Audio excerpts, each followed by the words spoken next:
Hello guys, andito pala kami sa may SM Tuguegarao at namamasyal kami buong pamilya at nag-happy happy. Panoorin nyo lang po ang aking vlog.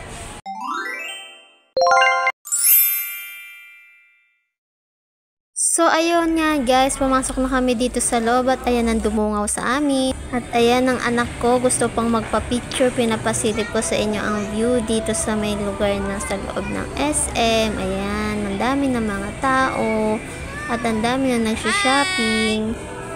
Hi, SM!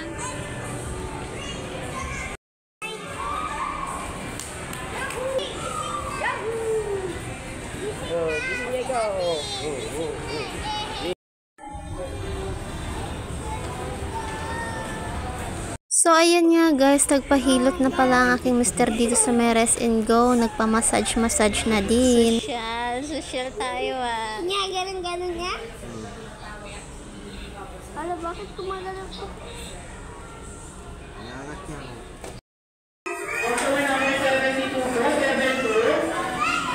At ayan na nga, kumain na nga kami sa may Mang Inasal with Anli Rice with Anli Sabaw. Alas 12 na kasi, kaya lunch na kami. Kaya kain po tayo. Ayan, may halo-halo dessert.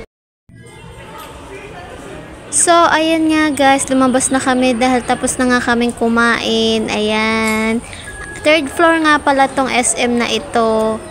So, ganun na nga. Sumakay kami sa loob ng elevator. Ayan ang reaction ng aking anak.